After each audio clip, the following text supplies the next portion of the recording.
Hello students, welcome to my YouTube channel. आज इस video में हम बात करेंगे कि जो ऑनलाइन एग्ज़ाम हो रहे हैं इसमें एमसीक्यू पेपर आएगा वो कैसे होगा। आप जानते हैं कि कोविड की वजह से बहुत सी यूनिवर्सिटीज़ ऑनलाइन एग्ज़ाम्स कंडक्ट कर रही है। तो आज इस वीडियो में हम स्पेशली मैथमेटिक्स की बात करेंगे कि इंजीनियरिंग कोर्स में मैथमेटिक्स का पेपर कैसे होगा अगर वो एमसीक्यू आई। तो बहुत से स्टूडेंट्स की ये क्वेरी थी कि सर ऑनलाइन पेपर कैसा होगा। हमने तो थ्योरेटिकल वैसे सब्जेक्टिव एग्ज़ाम की तैयारी की है, अब जी ऑनलाइन कैसा होगा। तो आज इस वीडियो में हम चेक करेंगे, बात करेंगे स्पेशली मैथमेटिक्स 1 की, मैथमेटिक्स 2 की, जो इंजीनियरिंग मैथमेटिक्स भी बोलते हैं, कई यूनिवर्सिटी में उसको अप्लाइड मैथमेटिक्स बोलते हैं। तो हम उनकी बात करेंगे कि मैथमेटिक्स 1 मैथमेटिक्स 2 में अब उसका जो सिलेबस है उसके अकॉर्डिंग एमसीक्यू क्वेश्चन कैसा बन सकता है। तो आप इस वीडियो को ध्यान से देखें। इसके साथ मैं कनेक्टिंग वीडियो और भी डालूँगा, तो इसलिए आप इस चैनल को शेयर कीजिए, सब्सक्राइब कीजिए, ताकि आप कोई भी वीडियो मिस ना करें। जितने भी टॉपिक्स होंगे आपके इंजीनियरिंग मैथमेटिक्स के, तो हम उनके बारे में डिटेल में डिस्कस करेंगे कि इस टॉपिक में से कैसा क्वेश्चन आएगा। तो चलिए स्टूडेंट, वीडियो में आगे बढ़ते हैं। पहले हम सिलेबस की बात करते हैं। जैसे मैं देख रहा हूँ कि अप्लाइड मैथमेटिक्स 1, हो सकता है कि कुछ यूनिवर्सिटीज़ इसको इंजीनियरिंग मैथमेटिक्स भी बोलती होगी, टॉपिक तो सेम ही होते हैं। जैसे यूनिट 1 में लिखा लीनियर अलजबरा, इसमें मैट्रिसेस आएगा। मैट्रिसेस में आप जैसे उसका रैंक फाइंड करना हो, इनवर्स फाइंड कैसे करते हैं, सॉल्यूशन ऑफ इक्वेशन, उसको कंसिस्टेंसी बोलते थे, and Cayley Hamilton theorem, eigen values, eigen vectors, ये सब लीनियर अलजबरा चैप्टर में आएगा। सेकंड यूनिट है complex numbers and elementary function of complex variable. इसमें बेसिकली हम सेपरेट करते हैं रियल एंड इमेजिनरी पार्ट को। तो इसमें बेसिकली आएगा डी मूवर्स थ्योरम, और सम स्पेशल फंक्शंस आएंगे जैसे एक्सपोनेंशियल था, लॉगरिथमिक, ट्रिग्नोमेट्रिक फंक्शंस, तो हाइपरबोलिक फंक्शन, ये सब जो भी टॉपिक है ये कम्प्लेक्स नंबर में है। तो चलो अब आगे देखते हैं कि नेक्स्ट यूनिट कौन सा है। तो स्टूडेंट, आगे जो थर्ड यूनिट है उसमें लिखा है सीक्वेंस एंड सीरीज़। तो सीक्वेंस एंड सीरीज़ में आपने अगर प्रैक्टिस की हो तो आपको पता होगा कि इसमें टेस्ट करते थे, test of convergence of infinite series. जैसे रेशियो टेस्ट था, कंपैरिजन टेस्ट है, कॉस्ट टर्म सीरीज़ के बहुत से टेस्ट थे, और इसके अलावा अल्टरनेटिंग सीरीज़ के भी टेस्ट था, पावर सीरीज़ थी। तो जो लास्ट यूनिट है उसमें लिखा है differential equation and its application.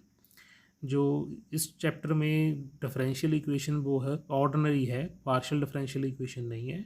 तो ऑर्डिनरी डिफरेंशियल इक्वेशन में है, इसको सॉल्व करने के मेथड है, जैसे फर्स्ट ऑर्डर फर्स्ट डिग्री के लिए एग्जैक्ट डिफरेंशियल इक्वेशन है, बेसिकली वही है मेन। तो इसके बाद हायर ऑर्डर की इक्वेशन का था linear differential equation of higher order.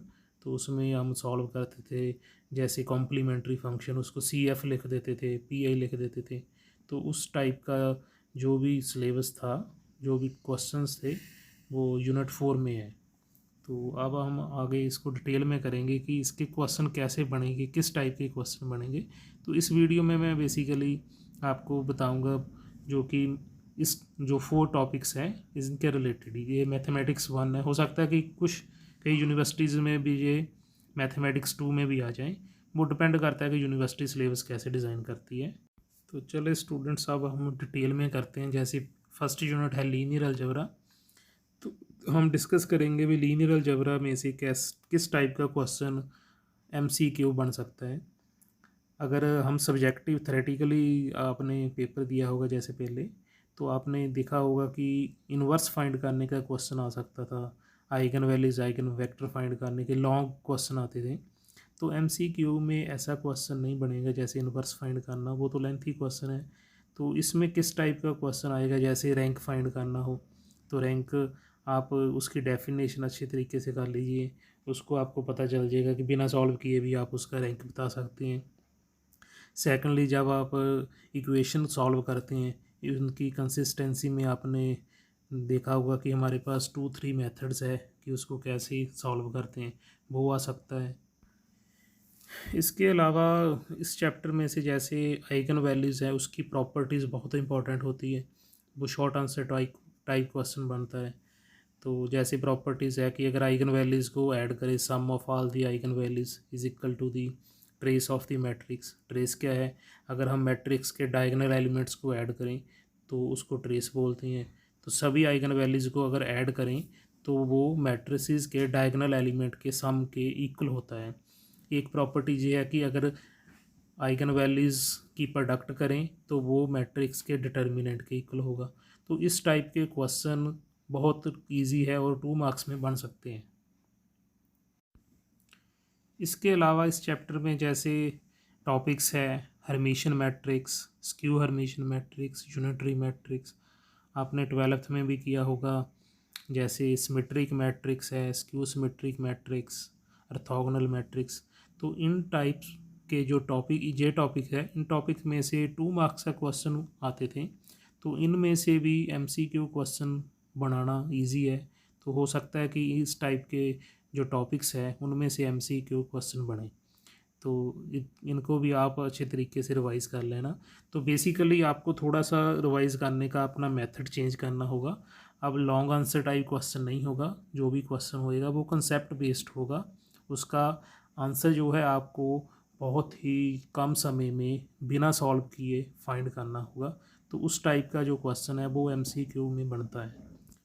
तो अब चले हम कुछ एमसीक्यू क्वेश्चन इस चैप्टर के डिस्कस करते हैं। जैसे जे मैंने लिखा the rank of the matrix A, matrix लिख दिया इज़। तो नीचे ऐसे ऑप्शन दे दीजिए। वैसे तो 2 मार्क्स का क्वेश्चन होगा लेकिन एमसीक्यू में अगर हमने करना हो तो हम इसका आंसर नीचे लिख देंगे। तो इन जो नीचे लिखा है उनमें से एक करेक्ट आंसर होगा। तो करेक्ट आंसर आप कैसे फाइंड करें, आप इसको सॉल्व भी कर सकते थे। अगर आपको रैंक फाइंड करना हो तो आप कर सकते हैं। रैंक हम बेसिकली अपर ट्रायंगुलर में चेंज करते थे तब फाइंड होता था। एक रैंक की और भी डेफिनेशन है डिटर्मिनेंट से। अगर आप इसको डिटर्मिनेंट से करें, आप चेक करें कि ए मैट्रिक्स का डिटर्मिनेंट 0 होगा। बिना सॉल्व किए आप इसको चेक कर सकते हैं। कैसे? आप देखें कि मैट्रिक्स में जो सेकंड एंड थर्ड कॉलम है वो सेम है। तो अगर मैट्रिक्स में और डिटर्मिनेंट में 2 कॉलम सेम हो तो डिटर्मिनेंट का आंसर 0 होता है। तो अगर मैट्रिक्स का डिटर्मिनेंट 0 हो तो हम माइनर चेक करेंगे लोअर ऑर्डर का। तो आप अगर सेकंड ऑर्डर का इसका माइनर चेक करें, अगर हम फर्स्ट का ही ले लें 2 2 1 2 4 का अगर माइनर लिखें तो आप देखेंगे कि उसका आंसर नॉन ज़ीरो है। तो अगर minor non zero second order का मिल रहा है इट मीन्स कि इस मैट्रिक्स का रैंक 2 है। तो आप इसको बिना सॉल्व किए ही बता सकते हैं कि इसका रैंक 2 है।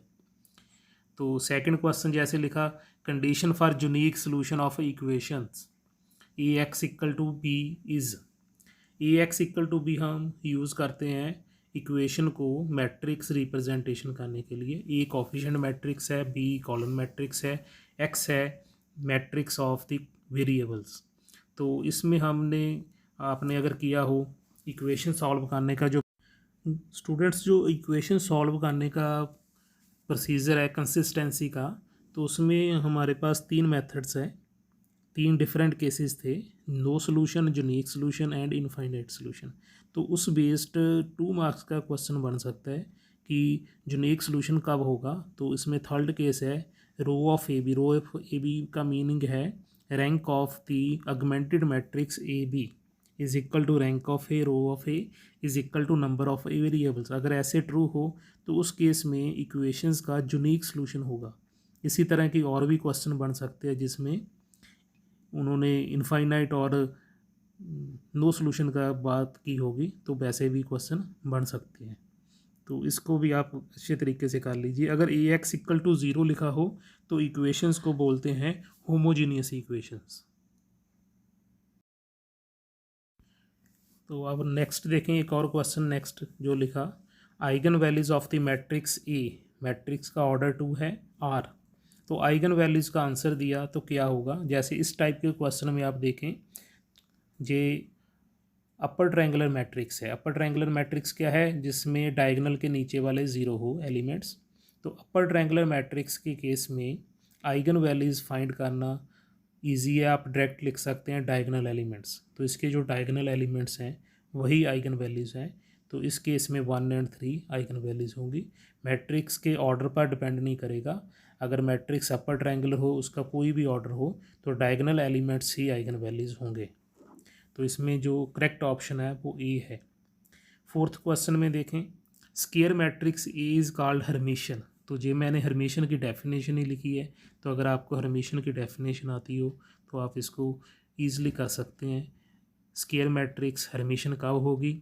When A theta is equal to A theta का मीनिंग होता है कंजुगेट ट्रांसपोज। तो पहले हम कंजुगेट लेंगे, फिर उसका ट्रांसपोज लेंगे, और पहले ट्रांसपोज लें बाद में कंजुगेट लें, दोनों का आंसर सेम ही आएगा। तो इस टाइप के क्वेश्चन भी बन सकते हैं MCQ क्वेश्चन पेपर में। तो आप डेफिनेशंस के रिलेटेड जो भी है उसको ध्यान से करें, अच्छी तरीके से करें, ताकि जो आपको इस टाइप के क्वेश्चन करने में कोई दिक्कत ना आए। तो चलिए एक और क्वेश्चन डिस्कस करते हैं। जैसे लिखा है, the sum of eigen values of the matrix is. तो एक मैट्रिक्स लिखा, उसकी आइगन वैल्यूज़ का सम पूछा। तो आपको इसमें आइगन वैल्यूज़ फाइंड करने की ज़रूरत नहीं है, आप बिना आइगन वैल्यूज़ फाइंड किए भी इसका सम बता सकते हैं। वो कैसे? मैंने आपको बताया कि आइगन वैल्यूज़ की प्रॉपर्टी है कि अगर आइगन वैल्यूज़ को हम ऐड करें तो उसकी वैल्यू होएगी सम ऑफ द डायगोनल एलिमेंट्स। तो इस मैट्रिक्स के केस में डायगोनल एलिमेंट्स हैं -2, 1 और 0। अगर आप इनको ऐड करेंगे तो आंसर आएगा -1। तो इसमें करेक्ट ऑप्शन डी है। तो अगर क्वेश्चन आए find the product of eigen values, तो उस केस में आपको इसका डिटर्मिनेंट फाइंड करना होगा। तो अगर उसका डिटर्मिनेंट आप फाइंड कर लें तो उसकी वैल्यू होएगी product of the eigen values. तो इस टाइप का क्वेश्चन भी MCQ में बन सकता है। तो हमने इसको ईज़िली बिना सॉल्व किए कर सकते हैं। सो स्टूडेंट्स, हमने डिस्कस किया कि हम मैट्रिसेस चैप्टर में से MCQ क्वेश्चन किस टाइप की आ सकते हैं। तो अब हम नेक्स्ट वीडियो में हम दूसरे चैप्टर के भी इसी तरह डिस्कस करेंगे।